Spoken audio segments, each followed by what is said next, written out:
आतापर्यंत नाहीये, एकच व्हिडिओ नाहीये. नाही ते त्या दिवशी राहिलं ना आपलं. Order 13 production impounding and return of the document. आता आपण काल जे काही डॉक्युमेंट सबमिट केले होते, आतापर्यंत जे काही डॉक्युमेंट सबमिट केले, डॉक्युमेंट कुठल्या कुठल्या प्रकारे सबमिट केले आपण? प्लीडिंग सोबत दिले, ठीक आहे ना, प्लेंट सोबत दिले, रिटर्न स्टेटमेंट सोबत दिले, कोर्टाने जेव्हा रिक्वायरमेंट केली डॉक्युमेंट तेव्हा दिले, कारण इंट्रोगेटरीज जेव्हा आपण चॅप्टर पाहिलं डिस्कवरी ऑफ डॉक्युमेंट तेव्हा सुद्धा आपण डॉक्युमेंट दिले. आता हे डॉक्युमेंट पुढे काय करणार कोर्ट याचं? एक तर एव्हिडन्स म्हणून वापरणार आहे आणि दुसरं काय? Production of document.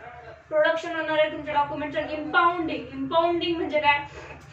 कोर्ट स्वतःकडे ठेवून घेईल ते डॉक्युमेंट तुमचं, ठीक आहे. आपण आता कॉलेजचं एक उदाहरण घेऊया. आपली जेव्हा ओरिजिनल डिशेस टाकतो आपण, तर जोपर्यंत आपण शिकतो तिथे तोपर्यंत कॉलेज काय करते? इम्पाउंडिंग करून घेतो, मतलब आपलं डॉक्युमेंट ठेवून घेतो स्वतःकडे. अँड रिटर्न ऑफ डॉक्युमेंट, आणि काम झाल्यानंतर काय करणार आहे? डॉक्युमेंट रिटर्न करणार आहे. तर आता ही प्रोसिजर बघूया. इम्पाउंडिंग प्रोसिजर काय असते, रिटर्न काय असतं, ठीक आहे. हे सगळ्या प्रोसिजर पाहू. त्याच्यामध्ये rule 1, original document to be produced at or before the settlement of the issue. Original document तुम्हाला प्रोड्यूस करा म्हणताय हा rule, before the settlement of issue, ठीक आहे की नाही. ओरिजिनल डॉक्युमेंट, आता सपोज तुम्ही प्लेन दाखल केला, ठीक आहे. प्लेन सोबत आपण काय करतो? तो कॉपीज देत होतो डॉक्युमेंटच्या, सगळ्या कॉपीज देत होतो. एक तर प्लेन सोबत तुम्हाला ओरिजिनल द्यावे लागते, नसेल ओरिजिनल अवेलेबल तर तुम्ही काय करता? कॉपीज देता. मग कॉपीज जर तुम्ही प्लेन सोबत दिल्या असेल या डॉक्युमेंट्सच्या, तर कोर्ट काय म्हणतं? ओरिजिनल कधी दाखल करायचंय तुम्हाला? बिफोर सेटलमेंट ऑफ इश्यू, म्हणजे इश्यू सेटल व्हायच्या आधी तुम्हाला कोर्टाला ओरिजिनल द्यायचंय. तर हाच म्हणतोय हा rule. The parties or their pleaders shall produce on or before the settlement of issue all the documentary evidence in an original where the copies thereof have been filed along with plaint or a written statement. जे काही WS सोबत आणि plaint सोबत copies दिल्या होत्या डॉक्युमेंटच्या, त्या तुम्हाला आता कोर्टात ओरिजिनल सबमिट करायचे आहेत. कधी हो? सेटलमेंट ऑफ इश्यूच्या आधी, म्हणजे दोन्ही पार्टीच्या प्लीडिंग घेऊन कोर्ट तुमच्यामधला वाद काय याच्यावर पॉइंट काढायच्या आधी, याच्यावर इश्यूज काढायच्या आधी तुम्हाला आता जे कॉपीज दिल्या होत्या त्याचे ओरिजिनल दाखल करायचे. कळलं? पुढे या. The court shall receive the documents of produce. मग आता कोर्ट काय करेल? ते डॉक्युमेंट्स स्वीकारेल पहिले तर, provided that they are accompanied by an accurate list thereof prepared in such a form as the High Court directs. आता काय म्हणत आहे? जसं हायकोर्ट डायरेक्ट करेल ना तशी लिस्ट तुम्हाला बनवून त्यांना द्यायची आहे. पुढे काय म्हणतात? Nothing in sub rule 1 shall apply to document, but हे डॉक्युमेंट आता जे आपण वरती रूल बघितला ते खालच्या 2 लाईनला लागू होणार नाही. का लागू होणार नाही आणि कशाला लागू होणार नाही ते बघा. Produce for the cross examination of the witness of the other party. आता बघा, एक प्लेंटिफ आहे आणि प्लेंटिफला डिफेंडंटच्या एका डिफेंडंटनी विटनेस आणलाय, कोणीतरी त्याचा फ्रेंड आणलाय. डिफेंडंटनी म्हणतो की हा बघा, हा माझा कागदपत्र जेव्हा आपण दोघांनी तयार केलं, अग्रीमेंट जेव्हा तयार केला तेव्हा हा तिथे आय विटनेस होता, ठीक आहे की नाही, अटेस्टिंग विटनेस होता वाटते. तर मग आता यांनी हा कोर्टामध्ये विटनेस बॉक्स मध्ये आणि या विटनेसला उभं केलं. हा काय करतो? आपला एव्हिडन्स देणं सुरू करतो. हो, मी होतो तिथे, मीच सही केली, हे जे काय अग्रीमेंट झाले ते असं खोटं आहे किंवा खरं आहे. तेव्हा plaintiff at the time of the evidence cross at the time of the during the cross examination directly कुठलंही डॉक्युमेंट इथं याला दाखवू शकतो या विटनेसला आणि विचारू शकतो की बघ हे खरं आहे की नाही. डायरेक्ट प्लेंटिफ तिथे सरळ डॉक्युमेंट घेऊन येऊ शकतो. पण या वरच्या रूलची प्रोसिजर काय आहे? पहिले प्लेंट सोबत डॉक्युमेंट दाखल करायचे आहे, ओरिजिनल नाही केले तर कॉपीज दाखल करायचे आहे, आणि कॉपीज जरी तुम्ही दाखल केल्या असेल आणि मग इश्यू सेटल व्हायच्या आधी त्याचे ओरिजिनल दाखल करायचे. इतकी मोठी प्रोसिजर होती साधं डॉक्युमेंट दाखल करायची. पण जेव्हा एखादी तुम्ही क्रॉस एक्झामिनेशन साठी फक्त त्याला विचारायसाठी, त्याची क्रॉस एक्झामिनेशन घेण्यासाठी एखादं डॉक्युमेंट पर्टिक्युलर त्या गोष्टीसाठी न्यायचं असेल तर त्याला आधी प्लेंट सोबत किंवा इश्यू सेटल व्हायच्या आधी त्या डॉक्युमेंटला दाखल करायची गरज नाही. कारण काय? कारण की आधी जर याला एखादं कॉन्फिडेन्शियल डॉक्युमेंट असेल, त्याला वाटलं की मी जर आधी दाखल केलं या डॉक्युमेंटला तर याला तर सगळं माहिती होऊन जाईल मला काय बोलायचंय ते, ठीक आहे की नाही. तर म्हणून क्रॉस एक्झामिनेशन म्हणजे क्रॉस एक्झामिनेशन मध्ये काय असतं? त्याच्यामुळे सगळं काढून घ्यायचं आता. तर त्याची क्रॉस एक्झामिनेशन घेताना कुठलंही असं एक पर्टिक्युलर डॉक्युमेंट डायरेक्ट एखादी पार्टी घेऊन जाऊ शकते. कळलं? पुढे या. Produce for the cross examination of the witness of the other party. JMC मध्ये खूप वेळा प्रश्न येऊन गेलेला आहे की डॉक्युमेंट कधी दाखल करावे, डॉक्युमेंट दाखल करावे प्लेंट सोबत किंवा इश्यू सेटल व्हायच्या आधी. पण एक्सेप्शन काय म्हणाला ते एक्सेप्शन काय आहे, produce for the cross examination of witness of the other party. Cross examination जर घेत असाल तुम्ही आणि तेव्हा तुम्हाला ऍट द टाइम डॉक्युमेंट काही दाखल करायचं असेल तर कोर्ट तिथे हे रूल्स तुमचे एक्सक्लूड करतात. एक्सेप्शन आहे.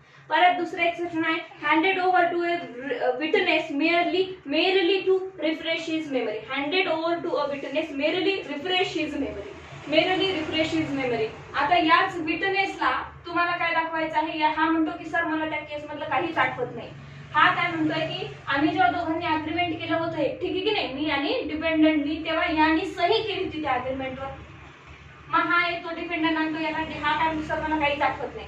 मग हा काय, हे बघा अग्रीमेंट तुझी सही आहे नाही, कळलं. तर त्यावेळेसही तुम्ही त्याला आठवण करून देऊ शकता की बघ बाबा हीच तुझी सही आहे ना. तर मग ऍट द टाइम तुम्ही डायरेक्टली एखादा डॉक्युमेंट त्याला दाखवू शकता तिथे. त्या दिवशी सांगितलं की पोलीस लोक 10-10 वर्षाच्या मॅटरमध्ये कधीतरी इन्व्हेस्टिगेशन ऑफिसर राहिलेले असतात, त्यांना ते काहीही आठवत नाही. मग आधीचं कुठली केस आहे त्यांचं रोजच काम असतं. तर मग तिथे त्यांना दाखवतात की हे बघा या केसमध्ये तुम्ही इथे जाऊन इन्व्हेस्टिगेशन केलं होतं, हे पण तुम्ही डायरेक्टली त्याला दाखवू शकता. त्याला डॉक्युमेंटची प्रोसिजर लागत नाही की प्लेट सोबत सबमिट करा, ओरिजिनल दाखवा वगैरे. ठीक आहे, ते 2 एक्सेप्शन्स आहेत. रूल 3 ऑफ इररिलेव्हंट और इनएडमिसिबल डॉक्युमेंट. आता सोपं आहे हे खूप. इररिलेव्हंट आणि केसी इररिलेव्हंट आहे, रिलेव्हंटच होत नाही, आणि इनएडमिसिबल ऍडमिट पण होऊ शकत नाही. अशा डॉक्युमेंटला कोर्ट काय करेल, काढून टाकेल. The court may at any stage of the suit reject any document which it consider irrelevant or otherwise inadmissible according the ground for such a rejection. Court reject काय टाकेल आणि जे इररिलेव्हंट नसेल आणि इनएडमिसिबल नसेल ते. रूल 4 मध्ये आहे endorsement on a document admitted in evidence. आता जर कोर्टाने काही डॉक्युमेंट ऍडमिट केले तर त्याचे एन्डॉर्समेंट करून द्यावं लागेल की नाही. Subject to the provision of next following sub rule, there shall be endorsed on every document which has been admitted in evidence in the suit the following particulars, namely. आता बघा काय म्हटलं इथे खाली पर्टिक्युलर मध्ये एन्डॉर्समेंट मध्ये तुम्हाला कोर्टाला लिहायचे कसे, the number and title of the suit. प्रत्येक डॉक्युमेंटवर हा शिक्का राहतो कोर्टाचा. Number and title of the suit, the name of the person producing the document, the date on which it was produced and the statement of its having been so admitted and the endorsement shall be signed on initial by the judge. ही एखादं document admit करतो. पहिले तर काय सांगितलं rule 3 मध्ये की इररिलेव्हंट असेल तर रिजेक्ट करून टाकेल कोर्ट. आणि कोर्टाला वाटलं की खरंच हे डॉक्युमेंट काय हो कामाचं आहे, कोणाच्या कामाचं आहे, केसच्या कामाचं आहे, रिलेव्हंट आहे, तर त्याच्यावर काय करणार आहे, एन्डॉर्समेंट करून ऍडमिट केलं म्हणून कोर्ट सांगणार आहे. तर त्या एन्डॉर्समेंटवर ते जजचं काम आहे. एन्डॉर्समेंट कशी करायची, नंबर लिहायचा आहे, name of the person producing the document, कुणी प्रोड्यूस केले, बिकॉज डिपेंडंट पण प्रोड्यूस करू शकता, प्लेंटिफ पण प्रोड्यूस करू शकता आणि थर्ड पर्सन पण प्रोड्यूस करू शकतो. समजा बँकेचं डॉक्युमेंट असेल तर बँकेने केलं असेल तर त्यांचं नाव लिहायचंय. The date on which it was produced, statement of its having been so admitted, आणि का ऍडमिट केल्याचं थोडक्यात स्टेटमेंटही कोर्टाला द्यायचं. And the endorsement shall be signed on initial by the जज. ठीक आहे, साइन करायचंय जजने, सही शिक्का असेल. Where documents admitted in an entry in a book, account or record, and a copy thereof has been substituted for the original under the next following rule, the particular aforesaid shall be endorsed on the copy and the endorsement thereof shall be signed and issued by the judge. As in authorized provided a Bankers Book Evidence Act 1891, where a document admitted in evidence in the suit is an entry in the letter book or shop book or other account in a current issue, the party on whose behalf the book or account is produced may furnish a copy of the entry. आता इथे काय म्हटलं आहे, बँकेचे books असतील किंवा कुठल्या अकाउंट्सचे books असतील ते तुम्हाला तिथे घेऊन जावं लागेल, जी पार्टी प्रोड्यूस करणार आहे कोर्टामध्ये, आणि प्रोड्यूस करून कोर्टाला दाखवून त्याची कॉपी देऊन टाकायची आणि एन्डॉर्समेंट केल्याची कॉपी त्यांनी घेऊन जायची आहे.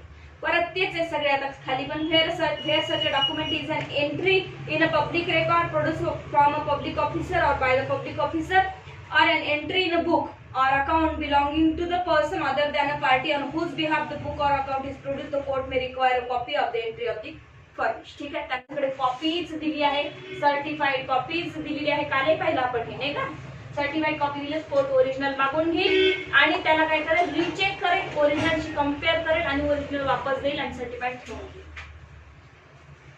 Endorsement on a document rejected as inadmissible in the evidence. कोर्टाने रिजेक्ट केलेत काही डॉक्युमेंट्स काय म्हणून की हे इनएडमिसिबल आहे, तर मग त्याच्यावर सुद्धा कोर्टाला एन्डॉर्समेंट करावं लागतं आणि स्टेटमेंट लिहून द्यावं लागतं की का मी हे डॉक्युमेंट्स रिटर्न करत आहोत, रिजेक्ट करत आहोत. Okay, where documents relied on as evidence by either party is considered by the court to be admissible in evidence, there shall be endorsed thereon the particular mention in clause A, B, C, rule 4. आणि हे बघा आता जे A, B, C सांगितलं ना rule 4 चे तेवढीच endorsement कोर्टाला रिजेक्शन ऑफ डॉक्युमेंट एवढी करायचे. कळलं नाही कळलं? Particular mention in clause A, B, C of 4 subrule 1 subrule 4 च्या सबरूल 1 मध्ये 4 पर्टिक्युलर्स दिली आहे. कोर्टाचे टायटल लिहावं, कुठल्या पार्टीने डॉक्युमेंट सबमिट केले हे लिहावं, सगळं लिहावं. कधी जर कोर्टाने डॉक्युमेंट्स ऍडमिट करून घेतले तर एंडोर्समेंट करण्यासाठी. आता हा रूल काय म्हणतो, ऑपोजिट आहे, हा सेम ऑपोजिट आहे. एंडोर्समेंट करून घ्यावं कोर्टाने जेव्हा तो रिजेक्ट करतो डॉक्युमेंट इनएडमिसिबल आहे. म्हणजे ऍडमिट असलं तरी एंडोर्समेंट करून द्यावं आणि रिजेक्ट करायचं असेल इनएडमिसिबल असेल तरी एंडोर्समेंट करून द्यावं कोर्टाने. ठीक आहे की नाही? मग एंडोर्समेंट मध्ये काय लिहावं तर सेम लिहावं, जे की ऍडमिट केलं तेव्हा हे 4 पॉइंट टाकले होते तेव्हा आताही काय करावे, हे 4 पॉइंट रिजेक्ट करताना टाकावे. काय ऍडमिट केलं म्हणून कारण दिलं, का रिजेक्ट केलं काय. Rule number 7 recording of admitted and return of A rejected document. Recording of admitted and return of rejected document. आता इथे काय म्हटलं आहे, रेकॉर्ड करून घ्यायचंय काय ऍडमिट केलंय आणि काय रिटर्न केलं आणि काय रिजेक्ट केलं आहे. 3 प्रकारचे डॉक्युमेंट. एक कोर्ट काय करेल, ऍडमिट करेल, त्याचा रेकॉर्ड करून ठेवायचा, रिटर्न करेल. काम झाल्यानंतर आता आपण रिटर्न केले, ओरिजिनल पाहिले, सर्टिफाईड कॉपीशी कम्पेअर केले, रिटर्न केले. आणि जे इनएडमिसिबल आहे ते काय केले, रिजेक्ट केले. Every document which has been admitted in evidence or a copy thereof where a copy has been substituted for the original under rule 5 shall form part of the record of the suit. काही नाही आहे, जे काही copy आहे तुमची ते record करून घ्यायचा, रिटर्न, रिजेक्ट आणि ऍडमिटची. Document not admitted in evidence shall not from a part of the record and shall be return to the person respectively producing them. Sorry, काय म्हटलं आहे, जेव्हाही कुठलं डॉक्युमेंट कोर्टाला असं कळते की ते पार्टच नाही आहे या सूटचा, ऍडमिट होऊ शकत नाही, तर ज्याचं आहे त्याला ते रिटर्न करून देणार. ठीक आहे. Court may order any document to be impounded. आता इम्पाउंड म्हणजे काय सांगितलं मी तुम्हाला, स्वतःकडे कोर्ट ठेवून घेणार आहे. Notwithstanding anything contain in rule 5 to all और 7 मध्ये काय सांगितलं, ऍडमिट करा, रिटर्न करा आणि रिजेक्ट करा. 5 मध्ये काय सांगितलं होतं, एंडोर्समेंट करा आणि कॉपीज ऍडमिट करा आणि बाकीचे जे आहेत ते रिटर्न करा. पण इथे इम्पाउंड करण्याचा सुद्धा राईट आहे कोर्टाला. कसा, not with standing anything contain in rule 5 और rule 7 of the order or in 17 of order 7, the court may, if it sees sufficient cause, direct any document or book produced before it in any suit to be impounded and kept in the custody of a officer of the court for such a period and subject to such a condition as to the court thinks fit. इथे काय म्हटलं आहे की कोर्टाला power आहे, जर कोर्टाला sufficient cause दिसला तर कोर्ट ते डॉक्युमेंट स्वतःकडे ठेवूनही घेऊ शकतं. जसं काल आपण एक पॉइंट पाहिला होता की काही आन्सर आहेत इंटरोगेटरी मधले ते वापरतात, पण कोर्ट बाकीचे आन्सर रिजेक्ट करत नाही, ठेवून घेतो स्वतः सोबत, कारण की नंतर कामाला येईल म्हणून. आता कोर्टाला असं वाटतं की आता जरी काम नसलं या डॉक्युमेंटचं तर मला परत याचं काम लागणार आहे, म्हणून कोर्ट ओरिजिनल सुद्धा तुमचे ठेवून घेऊ शकतात. नाही, रिटर्न ऑफ ऍडमिटेड डॉक्युमेंट्स. आता ऍडमिटेड डॉक्युमेंट, जे डॉक्युमेंट्स ऍडमिट केले होते ना, इम्पाउंड केलेले नाही, कळलं का, ऍडमिट केलेले डॉक्युमेंट रिटर्न करायचे आहे. Any persons, whether a party to a suit or not, desirous of receiving back any document produced by him in the suit and placed on the record shall, unless the document is recorded under Rule 8, be entitled to receive back the same. Admitted and impounded difference आहे. Admitted आणि impounded मध्ये difference आहे की impounded means नुसतं court ठेवून घेत आहे, त्याला ऍडमिट करत नाही, एंडोर्समेंट करून. हा, हे ऍडमिट झालं, कळलं का, एंडोर्समेंट करून ऍडमिट करून घेते. ऍडमिट म्हणजे मला ऍक्सेप्ट आहे, कळलं. जेव्हा ही कुठली गोष्ट ऍडमिट होते ना तेव्हा कबूल होते ती गोष्ट, कळलं का, तुम्हाला प्रूव्ह होत आहे. रूल 8 मध्ये काहीही म्हटलं असेल तरी, म्हणजे रूल 8 मध्ये काय म्हटलं, कोर्ट इम्पाउंड करून घेते डॉक्युमेंट, ठीक आहे की नाही. सॉरी, रूल 8 मध्ये काय म्हटलं आहे, कोर्ट इम्पाउंड करून घेते डॉक्युमेंट, आणि रूल 9 मध्ये काय म्हणते, कोर्ट ऍडमिट करून घेते डॉक्युमेंट, ठीक आहे की नाही. मग ऍडमिट केलेले डॉक्युमेंट इथं रिटर्न होत आहे, कुठे, रूल 9 मध्ये. बट एक्सेप्ट अंडर दी, जे काही डॉक्युमेंट इम्पाउंड केले ना रूल 8 मध्ये त्याला सोडून, कळलं का. इम्पाउंड केलेलं डॉक्युमेंट तसंच ठेवून देणार आहे, त्याला रिटर्न करणार नाही कोर्ट जोपर्यंत त्याचं काम होत नाही. पण एखादं डॉक्युमेंट ऍडमिट केलं, ऍडमिट झालं, संपला विषयाचा, हे वापस देऊन टाकलं, ठीक आहे की नाही. तर मग ते कोर्ट ऍडमिट वाला वापस देत आहे, फक्त इम्पाउंड वाला नाही. ठीक आहे. इथे 9 मध्ये काय म्हटलं, एनी पर्सन, कुठलीही पार्टी असो, पर्सन असो, whether a party to a suit or not, सूटची पार्टी असो किंवा नसो, थर्ड पार्टी ही डॉक्युमेंट दाखल करू शकतो, हो की नाही. म्हणून म्हटलंय डिझायरस ऑफ रिसिव्हिंग अ बॅक, म्हणजे इच्छुक आहे, त्याची इच्छा आहे की आपलं जे डॉक्युमेंट आहे त्याचं आपण वापस घ्यावं, कोर्टाने ते ऍडमिट करून घेतलं आहे. Any document produced by him the suit and placed on the record shall, ठीक आहे की नाही, जे रेकॉर्डवर प्लेस केलेलं आहे ऑलरेडी, एन्डॉर्समेंट झालेली आहे, ते मी वापस घेऊ शकतो, रिटर्न घेऊ शकतो. यासाठी तो कोर्टाला एक अर्ज करू शकतो की माझे कागदपत्र वापस करा. पण unless the document is impounded under the rule 8 be entitled to receive back the same. कळलं का. पण जोपर्यंत कोर्टाने ते इम्पाउंड करून ठेवलं नसेल तरच, ठीक आहे. कारण इम्पाउंड केलेल्या डॉक्युमेंटची कोर्ट जेव्हा वापस देईल तेव्हाच तुम्हाला ते भेटणार आहे. ठीक आहे. ए मध्ये rule 9 sub point A, where the suit is one in which an appeal is not allowed when the suit has been disposed of. बघा इथे काय म्हटलं आहे. मग पण जे रूल नंबर 9 मध्ये ऍडमिट केलेले डॉक्युमेंट जेव्हा कधी रिटर्न करून देते कोर्ट आणि कधी देईल रिटर्न, ते इथे सांगितलं आहे ए बी मध्ये. Where the suit is one in which the appeal is not allowed when the suit has been disposed of. एखादा सूट आहे, जेव्हा ऍडमिट केलेलं डॉक्युमेंट कुठल्याही पार्टीने अर्ज केला की आम्हाला वापस करा म्हणून, तर कोर्ट कधी वापस करेल, एक तर सूट डिस्पोज ऑफ झाल्यावर करेल, ठीक आहे की नाही, किंवा त्याच्यावर सूटवर अपीलच नाही आहे काही आता, तर तेव्हा करून टाकेल. ठीक आहे. दोन पैकी एका वेळेस करेल. Appeal is not allowed when the suit has been disposed of, जेव्हा सूट डिस्पोज होतो पण आता अपीलही अलाउड नाही तेव्हा करेल. Where the suit is one in which an appeal is allowed. आता बघा अपील अलाउड आहे, पहिल्या वेळेस काय होतं, अपील अलाउड नव्हती, आता अपील अलाउड आहे. When the court is satisfied that the time for preparing an appeal has elapsed. तुम्हाला अपील अलाउड होती, 30 दिवसामध्ये कोर्टाने अपील करायला सांगितलं, पण अपीलचा टाइम निघून गेला. and that no appeal has been prepared, आणि तुम्ही अपीलही केली नाही. or if an appeal has been prepared when the appeal has been disposed of. आता बघा इथे काय म्हटलं आहे कोर्टाने की इथे अपीलचा अलाउड तुम्हाला राईट होता, अपील तुम्ही केली नाही, ठीक आहे. मग अपीलचा जेव्हा राईट संपेल तेव्हा तुम्हाला कोर्ट डॉक्युमेंट देऊन टाकेल. त्याच्यानंतर अपील अलाउड होती पण आणि त्याच्यामध्ये अपील केली तुम्ही, तर ते अपीलचा पिरियड डिस्पोज ऑफ झाल्यानंतर तुम्हाला कोर्ट डॉक्युमेंट्स देऊ. ठीक आहे.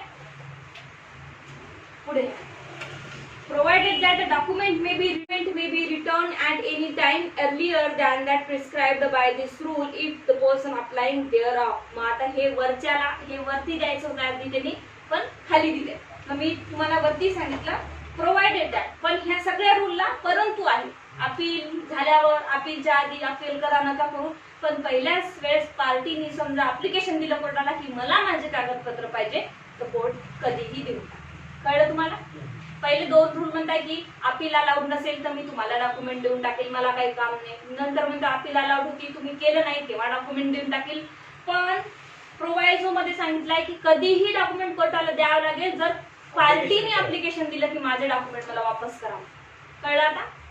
हे खाली दिलंय, ऍक्च्युली हे वर द्यायला पाहिजे होतं. ऍप्लिकेशन न करायचे दिलंय आणि आणि तुम्हाला आधी पण सांगितलंय की ऍप्लिकेशन केल्यानंतर कोर्टाला कधीही द्यावं.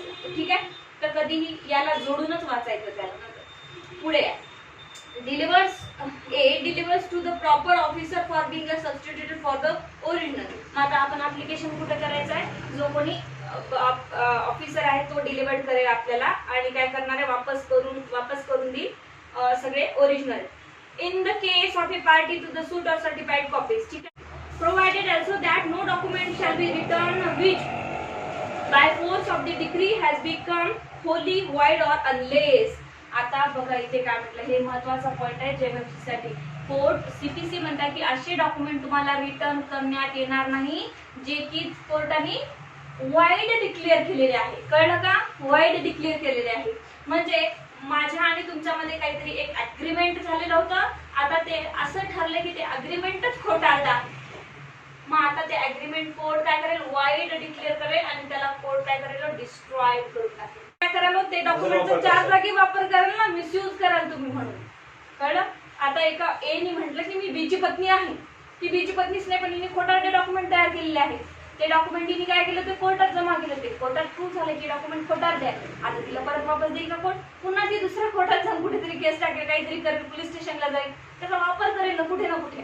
सो कोर्ट असे वाईड डिक्लेअर केलेले डॉक्युमेंट डिक्रीमध्ये वाईड डिक्लेअर केलेले, काय म्हटलंय, जेव्हा डिक्री काढली ना त्या डिक्रीमध्ये लिहिलेल्या कोर्टाने की हे डॉक्युमेंट टोटल वाईड आहे, असे डॉक्युमेंट कोर्ट रिटर्न करणार. सबरूट रूल मध्ये on the return of document admitted in evidence a receipt shall be given by a person receiving it. जे काही डॉक्युमेंट्स ऍडमिट केलेले आहे त्या पर्सनला एक रिसिप्ट देण्यात येईल की तुमचे हे डॉक्युमेंट्स आमच्याकडे ऍडमिट आहे म्हणून. ठीक आहे. 10 मध्ये court may send for paper from its own record और फ्रॉम द कोर्ट्स. आता बघा इथे काय म्हटलं आहे, कोर्ट कुठलेही पेपर एका कोर्टाकडून दुसऱ्या कोर्टाकडे पाठवू शकतं, आता जसं सांगितलं मी, आणि आपल्या दुसऱ्या कोर्टाकडून आपल्या कोर्टाकडेही मागवू शकतं. आता इथे काय म्हटलंय, the court may of its own motion and may in its discretion upon the application of any of the parties to the suit sent for either from its own motion record or from any other court the record of any other suit or proceeding in inspect the same. Provisions as to document applied to material object. बघा आता काय म्हणत आहे, the provisions herein contain as to document shall so far as may be applied to other material objects producible evidence. आता इथे काय म्हटलंय, जे आतापर्यंत कशासाठी पाहिलं, डॉक्युमेंटसाठी पाहिलं आपण. ठीक आहे. एखादा आर्टिकल असेल काही पण, ठीक आहे की नाही, समजा एखादा आर्टिकल असेल की मी आता आर्टिकल कसं सांगू तुम्हाला, एखादी म्हणजे एव्हिडन्स असेल दुसरं काय. आता क्रिमिनल मध्ये घ्या, आर्टिकल काय असतं, ज्या चाकूने खून केला ते चाकू आर्टिकल असतं. ठीक आहे की नाही, तर मग त्यालाही डॉक्युमेंटच म्हटलं जाईल. ठीक आहे की नाही. एव्हिडन्स मध्ये डॉक्युमेंट, तुम्हाला आयपीसी मध्ये माझा व्हिडिओ बघा ना डॉक्युमेंटचा काय आहे, बघितला की सगळ्या वस्तू सुद्धा काय येतात, डॉक्युमेंट्स येतात. मग आता इथे सिव्हिल मध्ये डॉक्युमेंट कसे येतील, एक ताम्रपत्र आहे खूप जुन्या काळातलं. ठीक आहे की नाही, त्याच्यावर लिहिलंय की ही प्रॉपर्टी कुणाची आहे, तुमची आहे, तर याला एक एव्हिडन्स आणि एक डॉक्युमेंट म्हटलं जाईल. याला डॉक्युमेंट मधून म्हणूनच वापरलं जाईल. आणि त्या ताम्रपत्राला म्हणजे त्या आर्टिकलला हीच ऑर्डर आणि हीच रूल लागू होणार आहे ऍज इट इज.